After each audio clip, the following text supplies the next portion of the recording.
Soloing portals in vCR +3 is a rite of passage for a DPS. It's one of the few situations in content that truly tests your knowledge of a class, your skills in weaving, and your speed and fluidity in rotations. There is no better class suited for this task than the DK. Even come next patch, the DK's toolkit is laced with incredibly strong damage over time effects, and even an AoE spammable that can simply melt the crystals. Not only will this video teach you the basics of solo porting from a mechanical standpoint, it will also give you the tools and information that you need to be able to spec solely for upstairs damage, while easily completing the task even with no ultimate. Note, this has been tested in High Isle and the early Lost Depths PTS, so you can be sure that this setup and rotation will hold through the next patch. We're going to keep this one short and sweet. We'll look at 4 different examples of this mechanic. The first example will discuss the general concept and mechanical information related to soloing +3 portals.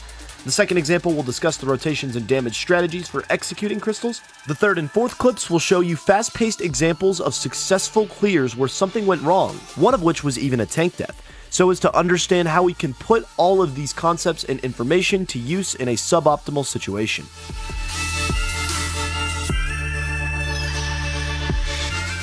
Before we get started looking at the clips, I wanted to briefly go over kind of what this group was doing, as well as my setup. I had a team that was progressing Griffinheart that I tanked for, and at the end of a run, I swapped over to try to show my portal people how to solo portals, and thought that I was recording it, but I guess that I had deleted that recording at some point.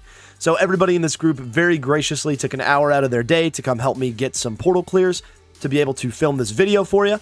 So a special thanks to everybody who came and joined. Couldn't have done this without you. Thank you so much for being here. That's why you see less than 12 people in group here, and why you see them wiping upstairs occasionally. They were told to not really do any damage and just to try to survive mechanics as long as possible with only 1 healer, 1 tank, and a limited amount of DDs.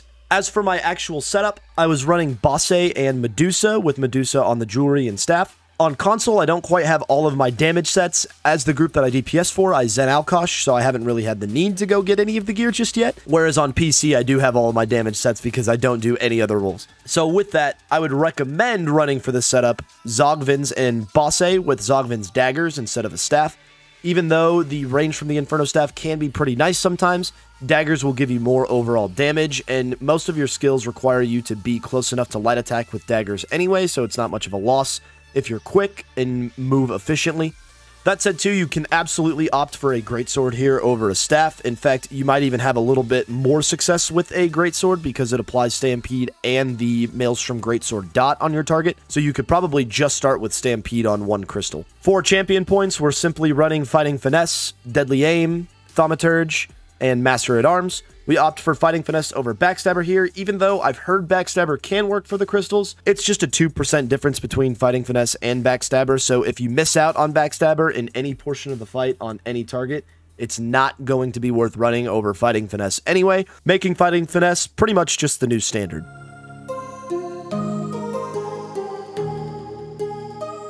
So with that, let's start by talking about the portal mechs from a DPS perspective. In short, there are 8 crystals on +3, 3 of which contain an orb. Once an orb appears from a crystal, a shard appears upstairs to send down to you. You need to kill the crystals quick enough to give upstairs the chance to send the shards, and for you and your tank to then run them in. So taking a look at this first clip, the most important part of portals for you and your tank is to start on the same crystal. I always start on the one that spawns behind the boss downstairs and move to the right. My tank knows this, so he applies Ellie Drain for Breach on the crystal that I start with, and applies that debuff clockwise as I rotate. Ideally, Ellie Drain is already on the crystal before I even get there. With that, the shade downstairs always spawns in the same spot, on entrance. That is, the point that the group ran into the fight from, the frontmost side. It can be tricky to get a feel for your location in the area directionally, but you have a few landmarks. To the left and right of entrance, you can make out a staircase indicating the east and west portions of the arena. The northmost point has some trees and looks like there just isn't a lot of space in that zone. Entrance has a statue and obviously has a lot of space if you were to walk out and run around in that section. Try to find the statue before you go down, and then take the portal synergy walking in that direction, and if you're correct, you should be walking right past the shade. Also make sure that you wait for your tank to call out portal safe in case they have fire or ice and can't go down instantly for whatever reason. Now that we are actually in the portal itself is divided into 3 phases. Phase 1 exists until jump 1, Phase 2 exists until jump 2, and Phase 3 is your last chance to clear the portal before it is a wipe. You have a little over 60 seconds to clear the portal, but about a third of that time needs to be spent avoiding the jump and running orbs. You need to constantly be doing damage with good time on target during these mechanics. Therefore, the best way to handle this is to drop your 3 strongest dots on each crystal. Not only are your damage over time effects incredibly strong, Molten Whip gives stacks of Seething Fury, which adds spell damage to your abilities on top of the damage they already do. This makes speed the most important element of Portal, moving as quickly from crystal to crystal as possible, weaving as quickly as possible, and missing 0 light attacks in between those weaves. At bare minimum, you should always be able to make it to Crystal 6. If you only make it to Crystal 6 though, clearing Portal will be close, but still possible. Notice the sheer speed as I rotate from crystal to crystal, hitting my ranged ability engulfing as I walk up, turning my back to walk away as I hit my next skill, Claw, and beginning to walk away as I cast my final skill, Talons.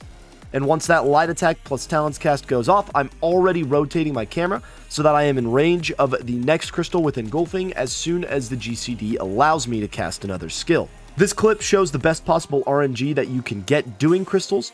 Not only was I able to make it all the way around the crystal to number 8, which is sheer luck with boss mechs, the pad for me to jump up also spawned on crystal 8 so I could continue to do damage, only taking the pad at the last possible second. Note that when you get to crystal 6, I like to start hugging the middle as much as possible because I'm expecting the jump to happen soon at that point and will need to react quickly if the pad is on the other side of the room. So now we are into phase 2. This is where we need to go back and execute all of the crystals in order to get at least 1 orb exposed for your tank as quickly as possible. The sooner an orb is exposed, the more likely your tank will be able to run it in before the second jump. This is crucial to Portal success. At least 1 orb must be ran in before the second jump, or you will fail 9 times out of 10.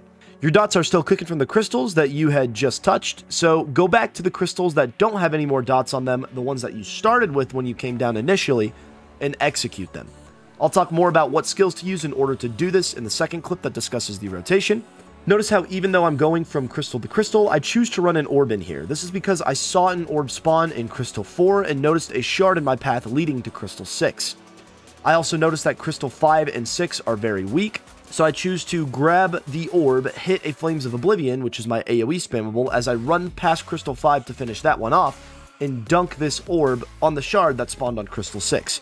Continuing my rotation, knowing that I have all the time in the world now to kill the last couple of crystals because 1 orb has already been ran in. I only recommend making a play like this if running in an orb is this convenient. Now, what just almost killed me here? Phase 2 is one where you're going to take some damage. Another reason to try to get orbs dunked as soon as possible is because they do some damage to you and your tank once they are active, requiring you to occasionally pause and heal. This damage can be blocked and roll dodge, so when your health starts getting low, or even just as a precaution, feel free to roll dodge occasionally. This will also save you some mag by not having to use your heal, which is awesome because sustain on the DK down here can get pretty sketchy. And here's a great example of not panicking. Notice how I get to my pad, but no synergy presents itself? This is a very common bug. All you need to do is walk completely off the pad, then walk back on to take the synergy. At this point, we hit phase 3. The boss does no more damage to either of you at this point, so the tank does not have to worry about holding aggro. If there are 2 orbs left to run, communicate to your tank who is running which orb and which shard you are running to while you are jumping up to the pad and both kind of on the top floor, as you only have time to make 1 quick run each before it is a wipe. Here, there is only 1 more orb left, so we tried to delay Portal as long as possible, giving our upstairs team more time to do some damage in between the next Portal phase. This is helpful if you are trying to hit some sort of portal burn, as, for example, a 2 portal requires that Reliquin be spawned in by the time Portal 1 finishes, and Gallenway be spawned in by the time Portal 2 finishes. If the burn is achieved, you can skip Portal 3 completely.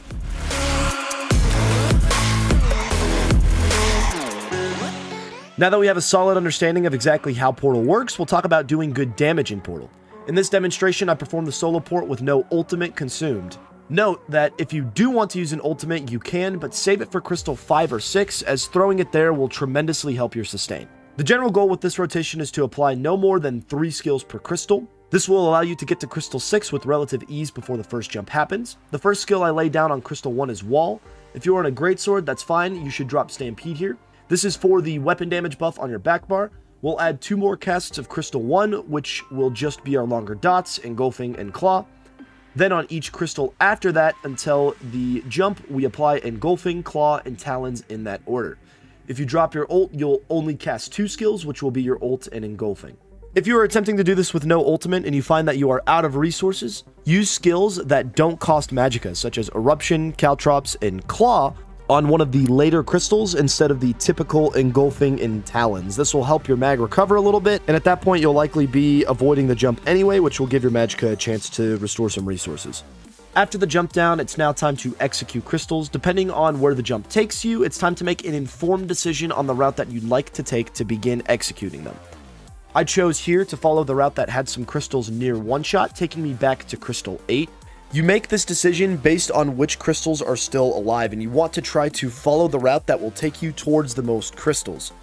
So in this example here, I saw more crystals completely dead to my left, so I chose to move to the right here, taking me back to crystal 8. If the crystals are really low health, that is below 10%, you can cast Flames of Oblivion in between them as an AoE spammable, killing multiple crystals simultaneously.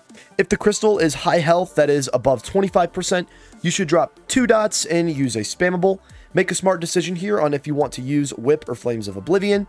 Use Whip if it is really high health or if you can't reach a second crystal. Use Fu if you can reach multiple low health targets. If the crystal is between 10 and 25%, cast Engulfing followed by a Whip, which should kill the crystal.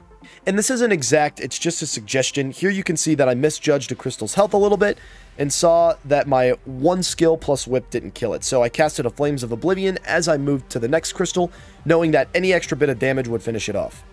And here I'm able to help my tank out a bit as I killed the crystals quick enough to run in 2 orbs before the jump. If there's only 1 crystal left to run and it's far, take the initiative to do it yourself unless you're absolutely out of resources, because you are faster than your tank. And with that said too, you don't even have to kill all 8 crystals. You and your tank should try to keep an eye out to make sure that 3 orbs are exposed.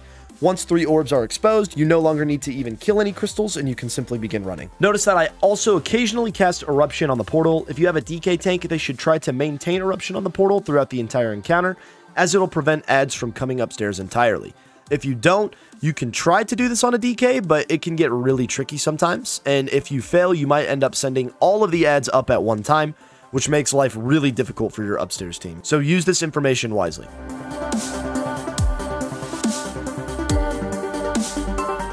Now that we know how the fight works and how to do damage accordingly, let's take a look at 2 phenomenal examples of quick thinking and strong recovery in fast motion. One of these examples, I happen to make a very calculated decision about orb running, and the second of which shows a portal complete even though my tank died with no subs called down.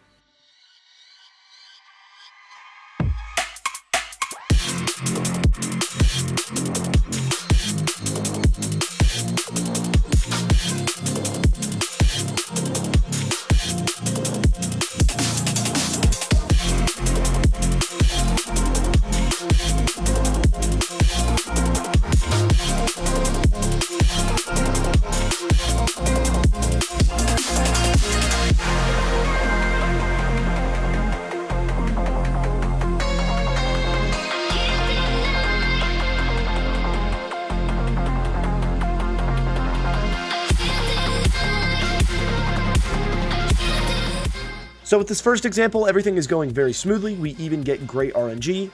I'm even able to bank in an orb before the second jump here, but my tank ends up dying right before the second jump. I consider running in an orb before the jump, but I decide that I won't quite make it, so I now have to run in 2 orbs by myself before the wipe. This is an example of the 1 out of 10 where it is possible to recover. I jump back down and plan my route. I see a pattern, orb, shard, so I grab the orb within the closest range, bank it on the shard closest to the next orb, pick up the next orb, and run it into the remaining shard. And now for our final example, and probably one of the best portals I've ever had. This example shows what to do when your tank dies before the first jump.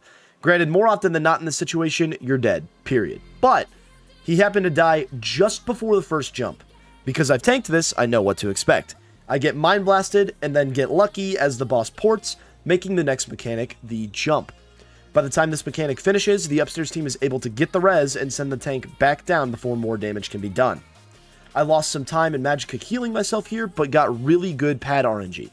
This allows me to put some dots on crystals 7 and 8, but not the most optimal dots, which will come back to haunt us later. Luckily, the boss can't hit me during this jump phase, and back comes my tank to redeem his death. Now that he's back, I attempt to execute crystals like normal, but I'm still pretty behind, mainly on crystal 7. Unfortunately, I fail to consider my Flames of Oblivion hitting the boss and add, so I've wasted another skill cast. Only foo if the crystals are the only thing around. I know I'm running out of time, so I try to cast some high burst dots, like Engulfing and Talons combo here, in an attempt to let these cook for a couple seconds, while I go burst crystal 8 with my spammable. And now the moment of truth. We still need one orb exposed, and I know where it is. It is the last crystal, number 7. I take a second to analyze the situation, noticing my pathing crystal shard to pad. If I kill the crystal, I can immediately pick up the orb, dunk it, and make the pad jump.